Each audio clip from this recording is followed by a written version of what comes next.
There. Well, good day to you. Well, and a good day to you. Thank you. Here we are in a lovely 7th month of the year 2024. And we're still not seeing an awful lot of sun yet out this way. Sorry, I have sun here. But of course it's AI sun. Well, I guess that could be true, and holy smokes. Can we really believe that it is an actual ray of sun? Hey. Uh-oh, British Columbia is calling me. Oh, wait a minute. Let's see who's calling. Ding, ding, ding, ding. Yeah, well, I'm pretty sure that whoever it is will leave some important news about how our credit card is being compromised or we're buying the latest iPhone or something. So, or it could be one of those astute political parties that is, knowing that we're on the air, wants to get their 2 cents worth in. Yeah, think? No.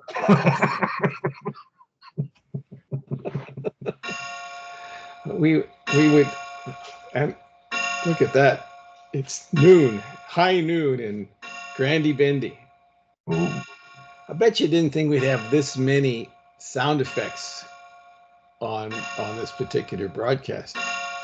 Oh, it's amazing. In production, we chatted for a good half hour and there was absolutely nothing. As soon as we hit the time to go into the broadcast, everything goes on. Doesn't matter, folks. It just goes to show that we don't have a lot of AI stuff here. Well, and that's very, very true, because if it was AI, I would certainly be a lot smarter. Well, it's been a good week so far. We're a little late because it's been holidays. Mm-hmm. We did the Canada Day stuff, and it was interesting for most of us. Yeah. You sit back and you think, here we are, almost coming up to a week after the presidential debates, over a week since we've had the, well, depending on what side of the party you want to be on, it's whether we had a monumental loss or a monumental win on a by-election here in Canada. We've got another by-election coming up in September, I think, over on Vancouver Island, in what is traditionally known as a safe NDP seat, if there is such a thing as a safe seat in the country anymore. So it should be an interesting. What's the Chinese curse? May you live in interesting times. Yeah, but I think we're there. Yeah, well, that's not a positive thing, but what I think is interesting is how they're able to spin bad news into good news. This is just an amazing. These people are like Gumbies, They can turn themselves into all sorts of shapes and sizes depending on what they want to sell you. And let's go back to the St. Paul rioting in Toronto, which if I had money on, and we talked about this, I said, well, if the Conservatives come close to scaring the Liberals, that'll be plenty good for going forward. I wouldn't even put even money before that the Conservatives are going to win that seat, which only goes to prove that we weren't really gauging the depth of anger that's clearly in that, just in that writing. Yeah. With the incumbent party. Now, obviously, the person who left and went off to be the ambassador to Denmark, sinecure from the prime minister, and they bring in a candidate on the Liberal side who is handpicked by the party and had basically the most unbelievably good record of service to the prime minister, deputy prime minister, finance minister as a chief of staff. I mean, they were just glowing about her ability to do stuff, and they had almost every minister visiting that riding, knocking on doors and saying it's just wonderful how it's going, and everything was just sunshine, lollipops, and roses. And then they all went home at around midnight with the expectation that they were winning the riding. The paid off media had already filed their reports for the Monday morning, or for the next morning newspapers and radio and TV, but how the church had won the riding, except they woke up to find it didn't turn out that way. Yeah. And now comes the spin. A week later, it's been just hilarious to read some of the spin that and again, is coming out. Today, they said that it has nothing at all to do with the prime minister. It's all to do with the candidate now. They had the wrong candidate. Yeah, so which I think if I was the candidate, I'd be somewhat annoyed. Yes, and rightly so. But I mean, it's interesting that I'm not even going to mention the various ministers who've been on the media selling their story about Canadians are rightly angry because the whole world is the problem is the world. The problem is they're so stressed out over climate change. The problem is that it's not Canada's problem, it's the world's problem that they're angry with. And it's got nothing to do with how we're running the place. It's got everything to do with how something happening halfway around the world is the problem. And I'm thinking, wow, these guys really have it going 150 kilometers an hour in circles. It's always somebody else's fault. Not once did I hear any of these nincompoops actually say that, maybe we need to look at what we've been doing here and kind of take into consideration that the voters aren't happy with what we're doing.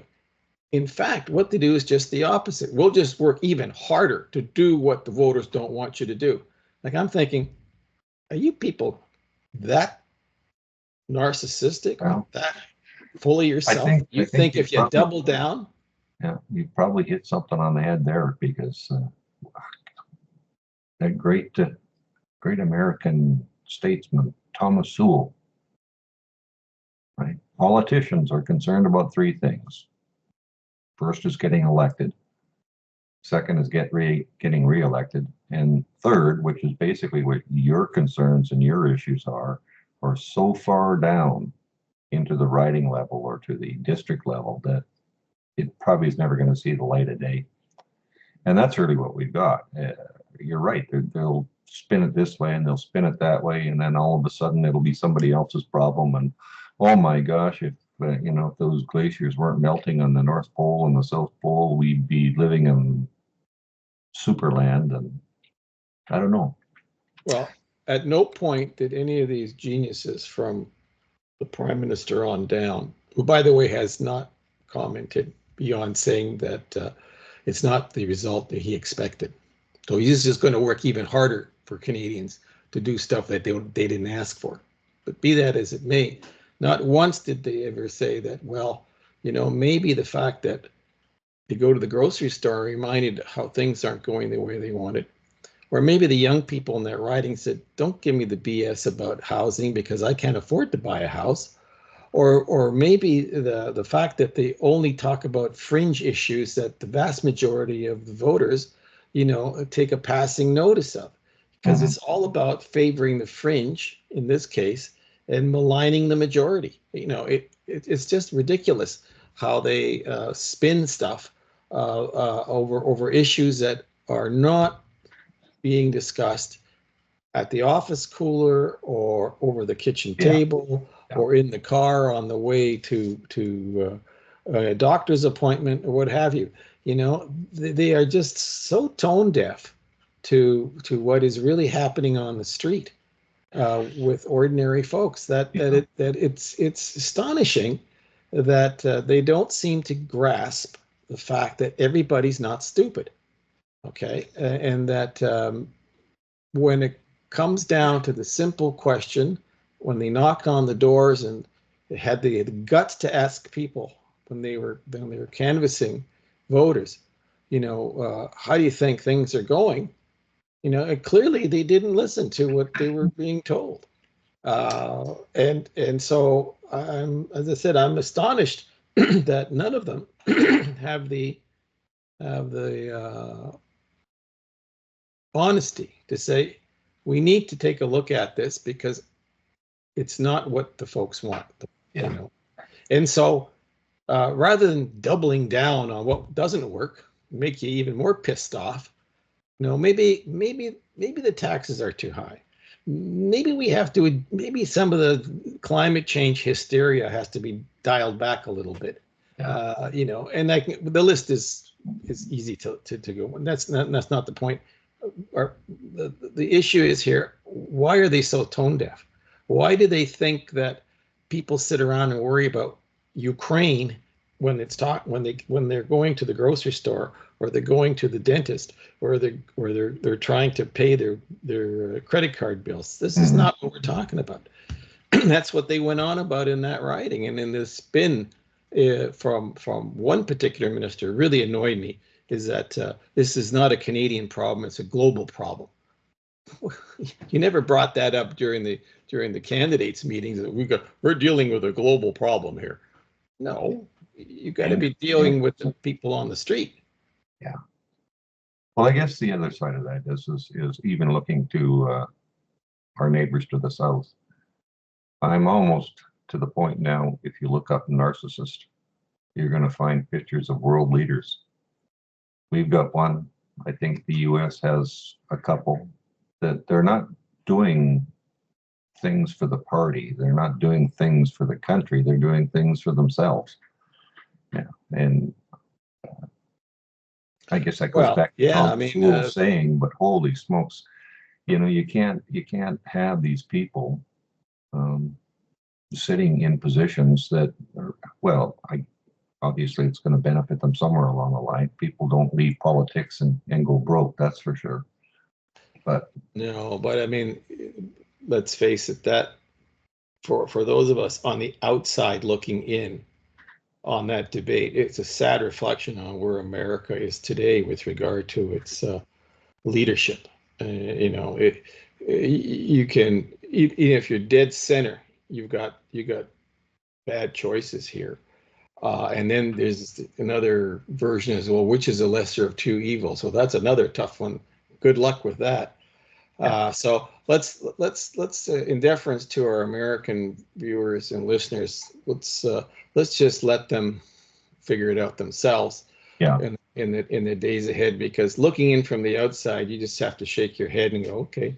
The only thing I'm concerned with, frankly, is the warmongers that are running around in the background, and that to me is far more dangerous than the two characters who seem to be sucking up all the oxygen over silly memes and what have you. But let's just let the summer play out. The states where you're talking about warmonger. I mean, you got the British government now that wants to reinstate conscription. Like, why would you need to reinstate conscription? What are you thinking about that I'm not thinking about that makes you think that we need to do this? Well, look, things are spinning out of control there as well. And this is, I think, when some people are saying there's an international crisis of confidence in the leadership, I think they're pretty close to the truth there. Let's just see now. We have the UK election on the 4th. The betting is that Mr. Rishi will be unemployed on the 5th. Okay. What's particularly interesting is a guy like Nigel Farage, who didn't even have a party 6 weeks ago, is now in second place on the popular vote. Well, that tells you people have had enough of for the mainline types, and they want to get some changes, tout suite, as they say in French, which brings me to France, where you have a vote last Sunday, the first round in the Legislative Assembly vote, where 1/3 of the population voted for Marine Le Pen, who is a right-wing candidate and is a nationalist, and in fact some people are saying he wants to take France out of the EU. Now, next Sunday, or rather day after, this coming Sunday is the runoff, which is how they do things. Yeah. France. And that'll be a very, very interesting test of whether this lunatic stuff that we've been watching for the last decade, starts to seriously fall apart. So you've got two big players, one that's already pulled out of the EU and one that is seriously thinking about it, if not de facto, but perhaps indirectly, getting out of that club. Then you have the bizarre situation, again, with the Europeans, is that on July 1st, Hungary, which is odd man out of that crowd when it comes to the whole Ukraine war and the Russia business, is now in charge of the EU for the next 6 months.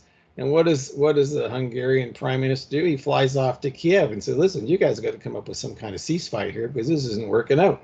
And you're thinking, man, talk about a strange world we're living in. Of course, it fell on deaf ears because, as the Ukrainians, as long as there's money coming in, which, by the way, they're about to default because they don't have any money to pay their bills. Because all the money that goes into this war goes into the military. It doesn't go into the fact that the country has no revenue to speak of. And of course, you've got a guy who isn't even president anymore, technically, because he decided not to have any elections. And when all these people in NATO keep talking about democracy, I get very confused because here's a guy they're giving tons of money to who's decided he doesn't want democracy. He's canceling elections. Well, that's kind of weird to me, it's but anyhow. So, and then you have the German elections again. Where the number two gang of pirates, if you will, is a right-wing party, some AFD. I'm trying to remember what it means, Alliance for Democracy or whatever in English, which is basically tossing out these neoliberals and Olaf Scholz. So, time is running out for the old guard, which is really a young guard of young, relative 50-year-olds who really got into jobs they shouldn't be in. So when you look at a picture of the G7 leadership, you really have to go, no wonder everybody else in the rest of the world is going, okay, we'll just carry on with our own thing because these goofballs have no idea what the hell they're talking about, except they like to, play around with nuclear weapons as if it's some sort of, game of tennis. I guess that goes back to what I mentioned before. We had old Matthew Broderick in a movie called War Games. Maybe we'll just push it right to the edge until the computer decides that this is stupid. Yeah. Well, it is. It really is. And of course, the summer is traditionally a time when politics and culture and slows down and chills out. Exactly. But we're getting a lot of warnings from the climate cult that it's hot, it's summer, be careful. It's hot, it's summer, be careful. I think, oh, for God's sakes, give me a break. Because I see this, remember when you were kids, we used to talk about the boogeyman? Well, we got two boogeymans now. Okay, one's not enough. Okay, the first boogeyman is climate change. It's like, talk about something you can't touch, you can't look at, it's, whoa, it's out there. We're all going to fry in the sun. Well, earlier this week, I had to turn the furnace on. Okay, but that's... Well, yeah, I did too. The other day, my furnace came on, and I'm thinking, gosh, here we are in July. Late June, or starting to come into July, and my furnace is running. Yeah.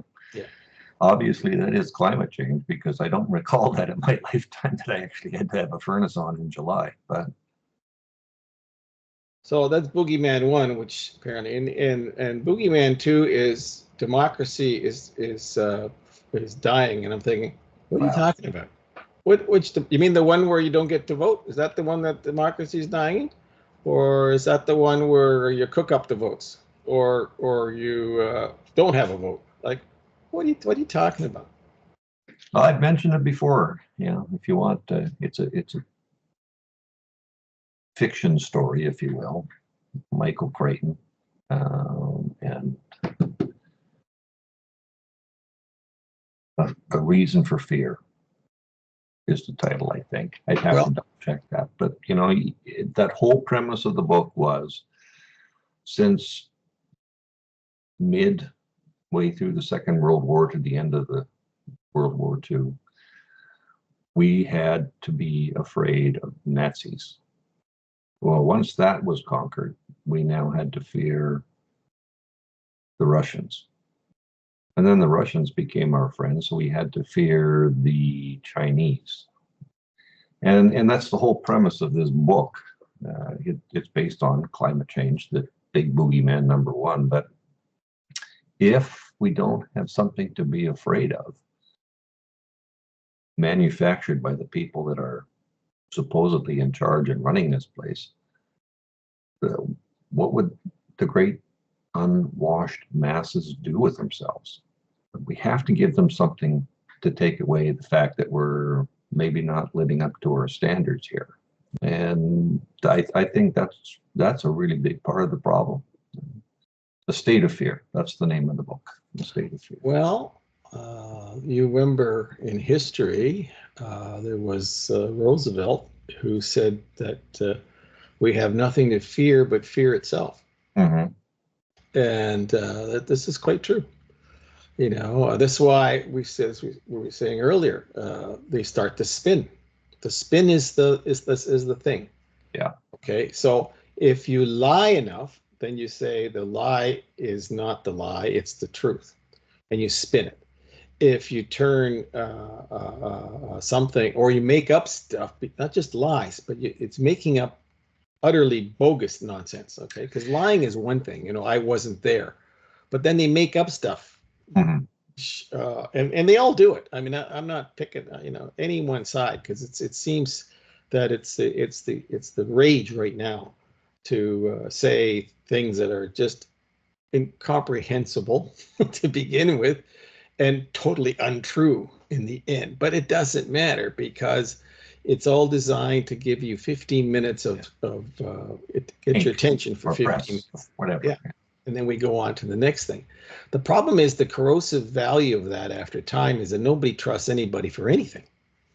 And so you can see why people are, sort of naturally, Yeah. I guess, I wouldn't say aggressive, but they're defensive about anything that somebody else says. I didn't hear anybody say over the last week, whether it was that debate in the US or whether it was about that essentially cataclysmic problem for the liberals in that writing, that would be unifying. It's that at no point did they ever say anything that tried to bring people together. Like, so the thing that bothers me is this every time that the ruling class loses something, or they're trying to make a point, it's that there's somebody or a group that is opposing them is then immediately labeled far right or extreme right or what have you. But when they do something, I don't hear about ultra leftists or ultra left or far left. None of that ever seems to, it's always. And so why can't you just say that everybody doesn't agree with what you're doing? And so try to convince people that what you're doing is good for the majority of folks in the middle. Mm-hmm. But you don't want anybody in the middle. You want everybody pushed over to the side because you are so inflexible in your approach. And it's kind of it's a good thing it's summer and there's other things to do. Well, that's true. Yeah. But I guess what you're doing, you go back to the history books where you try and divide and conquer. And that's really what they're doing. They're driving big wedges into huge sections of the population to. Yeah, but the good news is it's starting to fail. I see that is a watershed event for the neoliberals in Canada, whether they admit it or not. They can spin it all they want.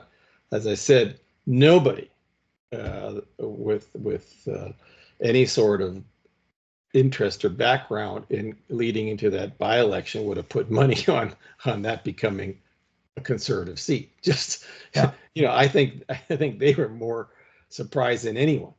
Yeah. So they didn't.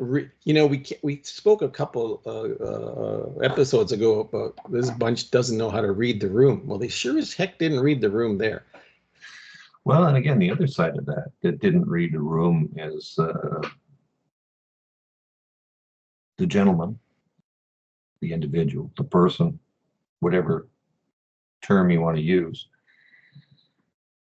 who's propping up this lame duck government, is now fighting with the newest leader of the NDP in the province of Alberta, who is looking to remove the provincial and federal link between the two parties, because the guy in Alberta has seen, he said, and basically said on the papers the other day, I'm getting word back from people within the Alberta NDP party that we cannot be associated with this guy who is destroying the party. And it'll be very, very interesting, as I mentioned towards the start of this broadcast. The election that's going to be in September, the by-election, is in a safe NDP riding. Right? I mean, they could bring out a dog for the party, and it would probably win. But I don't know if that's the case now. Well, maybe the case that one of the Trudeau psychopaths were going on about, that this is a global problem. Maybe it is a global thing. No, seriously, maybe people everywhere have had enough of the status quo, and are basically saying, no, we're done. Okay. And I think the question, which is what they can't answer, that is the ruling class, is when someone knocks on the door and they start spewing their political speech to get a vote or to convince the person to support them. The question is, are you better off today than you were before our guys took over? Okay. Or have our guys done anything to make your life better? Or have our people improved your future prospects? And that is the question they avoid like the plague, because they know that what's happened in the past 10 years, basically, is that the high water mark for a lot of things was about 10 years ago, in terms of the economy, in terms of things were generally peaceful. Yes, there's always something going around somewhere, but on the greater scale of things, it wasn't too wild, and all that is decayed. When we talked earlier about decays and competence of people running stuff, you run down the standards so that everybody gets to participate. Yeah, but some people have no business participating. I don't care whether you're an engineer, a politician, a lawyer, a doctor. I mean, this is where the people are saying at the front doors, no, I don't think I'm better off. I'm having an incompetent leadership running the show. I'm having engineers whose bridges fall down because they shouldn't have gotten a diploma, to build bridges. Yeah. I'm having a doctor whose credentials, I'm not sure if I want them to cut my chest open because they got a C on their surgery skills, but some other box was checked off, and so they're now a doctor. So and this is something that's particularly relevant in the Western societies, where we try to make all things equal, but you can't make things equal. No. On all these different, So I'm saying we have a confluence of issues, social, economic, and otherwise, that seem to have, to put it bluntly, pissed people off, and they're going, you know what? It's time for a change. Now, the trouble with change is not people's patience is very limited for change. They'll want instant gratification. This is going to be a problem. So it doesn't matter what happens in the next year or so, whether let's say all the current incumbents are sent packing over the next year and this other bunch takes over. Great. But you're going to see a lot of folks going, well, you said you're going to fix this. Well, that's true. And I guess that doesn't mean don't make for change. I'm just saying that expectations are being, once again, going to be very high. And I don't know how they'll be able to meet those expectations. Well, I guess that goes down to the, again, sorry to harp on that, but the by-election in Toronto. And for all the people outside of Canada, basically, I guess for all the people outside of Toronto who probably don't care one way or the other, we have to raise the big issue that this was not basically a gain for the Conservative Party, whatever you want to call them, the right wing, but whatever. This was a vote to get the other person out because they had no faith, no trust, no idea that this was going to be a great savior of the bastion for democracies or whatever it is. Yeah. And I guess I'd have to say the same thing is really happening over in Europe, and the same thing's probably going to happen in the States.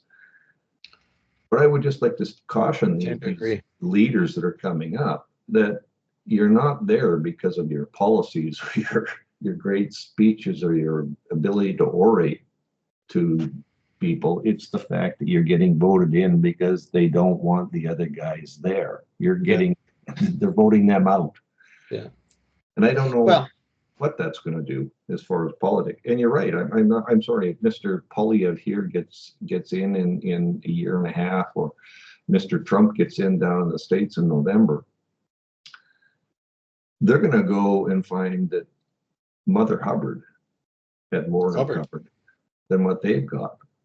And you can't fix things if you don't have the cash. And you know, the bad news for them, let's little soothsaying here, and then we'll wrap it up, is that they've been favoring the fringe for the last 10 years or so and maligning the majority all the time. The problem is when they take over is that the fringe will be very upset. And the majority, which for a little honeymoon time will give them support, is going to have to be dealt with, because they're going to say, okay, we gave you a chance, now you got to deal with the fringe, and the fringe won't go quietly because they've, it's going to be tough, because don't promise that you're going to change.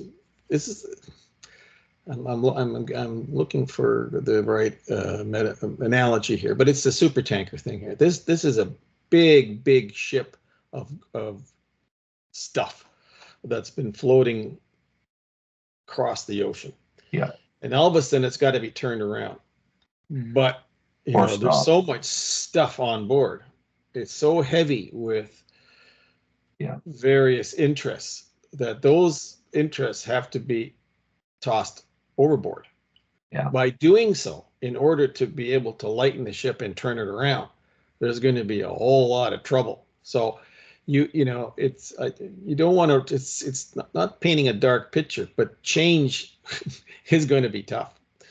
And it isn't going to, and all these people who run around, thinking that they can sell, more fairy dust because it comes from them and not the bunch of tossing out who's been selling fairy dust all along.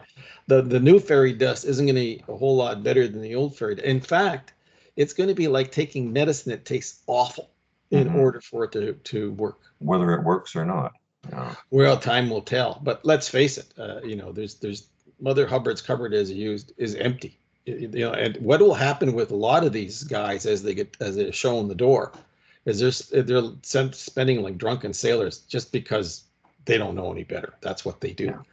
And when the bill comes, it will be real. It'll be tough on all of us. Okay. It is. Yeah.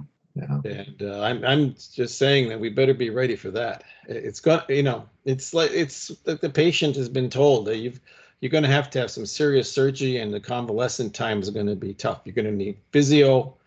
We're going to need financial physio. We're going to need social physio. We're going to need environmental physio. A lot of physio is going to have to take place, and that's not fun.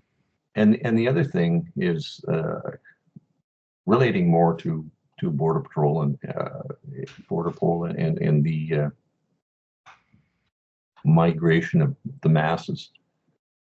What's going to happen in Europe when all these right-wing governments decide that they're going to start removing people or kicking people out or stopping people coming? They're not going to remove anybody. I'm telling you right now. Well, I'm just wondering about that. Like, how many people are going to start heading just like towards Trump North talks America? about removing people. They're not going to remove anybody. The best they can do is shut the door and try and figure out how to. But then what does that do for North America, Tom? When we've got this porous border called the 49th parallel, the Mexican border, where you can build a fence, maybe. Do we have enough resources to stop that? Well, you can stop. You just have to be able to absorb what's already here. I don't think you might be able to get rid of a percentage of the real bad guys that are in that crowd or incarcerate them. But there's, we've never in the history of mankind, with the exception of very dark periods of history, removed anybody from anywhere. Once they're there, one of two things happen. They either die of old age, or they assimilate, or some of them end up in prison. But mass deportations, I think, are a pipe dream for anybody. I think what you can do is you can basically close the door and say, okay, now we got to fix the house here in terms of, we got to find jobs, we got to find housing, and those who don't. Any removal I see will be done by those who don't want to fit into the new scheme of things. In other words, if you don't want to work, go find somewhere else to, apply your trade. And there's going to have to be some give and take by the communities involved, but not as much give anymore as the take that's been going on for the last. Well, that's true, and I guess the reason I'm mentioning this whole thing on deportations, we had recently just a big gang that was rounded up for major shoplifting in the Lower Mainland here. Hundreds of thousands, millions of dollars in this whole thing. And it was on the news last night that the ringleaders of this are people who weren't here as citizens or permanent residents, so they're going to be deported. I think we're deporting people for shoplifting, but we can't get rid of the people that were in the Iranian Guard who did far worse things. That. And that's right up there as we're gonna control the world's weather, but we can't control traffic. So I think I think in the extreme cases, either they're going to end up incarcerated, or some of them will be deported. But you remember we don't, the word deportation doesn't even exist in the law anymore. So that's removals, removals, But we're, again, we talked about this the last episode. We're dealing with the uninvited, the unwelcome, and the ungrateful, and somehow that bunch has to be dealt with, just like any other unwelcome, ungrateful, uninvited folk are dealt with. Okay, and but mass removals. I think that's hogwash. What the worst of the worst you'll deal with, and the rest you have to deal with just like it's always been dealt with in history. You absorb them somehow. They, not them. These are people. These are communities that have to be given opportunities. Yes. And then, that's the old carrot and stick routine. If the carrot doesn't work, then you have to do the stick. So yes, there'll be some removals. But mass, forget it. There's enough money to do that, for one thing. And by the way, there's an assumption by a lot of these goofballs, frankly, who talk about mass removal, deportation, because that's really silly talk, that the places they come from will take them back.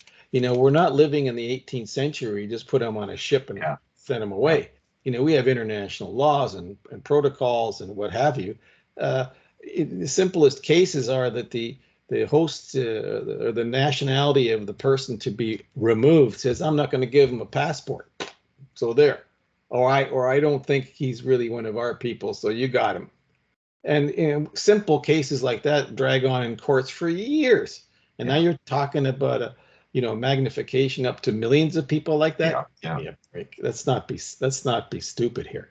So I guess the other side of that coin is do countries like Canada, the United States, go with the universal visa? You don't have a visa, you don't get on an airplane, you don't get on a ship, you don't.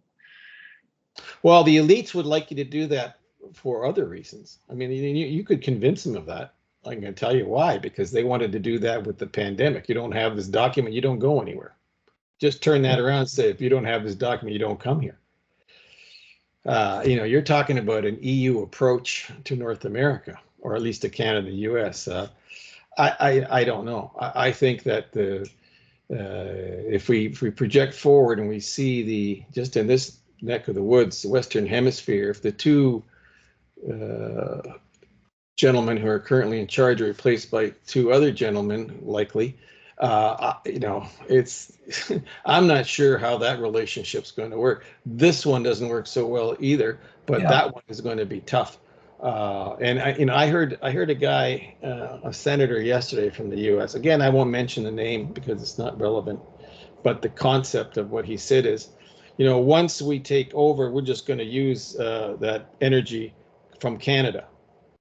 And I thought, well, by the way, it's not your energy. What do you mean we're just going to use that? It sounds like we're just going to, just go over there and take it. And so that kind of imperialistic talk is not dealing with Venezuela or Iran. It's dealing with Canada. And I'm thinking, oh, that'll be good times. So we're going to have some yahoo from, I won't say, it doesn't matter what state, what senator, but it's, those guys up in that pink part on the map, we'll just fix that too. I'm thinking, well, that's interesting. So our friend Polyev will have fun with that crowd. Yeah. And Canadians will have to decide, are we going to be pals, or are we going to be competitors, or what are we going to be? Because, as was said during the Laurier times, we're the mouse, next to the elephant. And when the elephant rolls over, the mouse has to scurry or get crushed. And on top of which, we have about 2 million people in this country now over the last 18 months or so who have no affinity whatsoever to the issue we're talking about. They could care less. Yeah. So we now have to deal with a large percentage of the population which is ambivalent to the situation that could develop once the two leaders get into are decided. Yeah. Oh yeah. Listen, as I said, change is going to have to happen, but there's a whole lot of expectations, I think, that are way overplayed.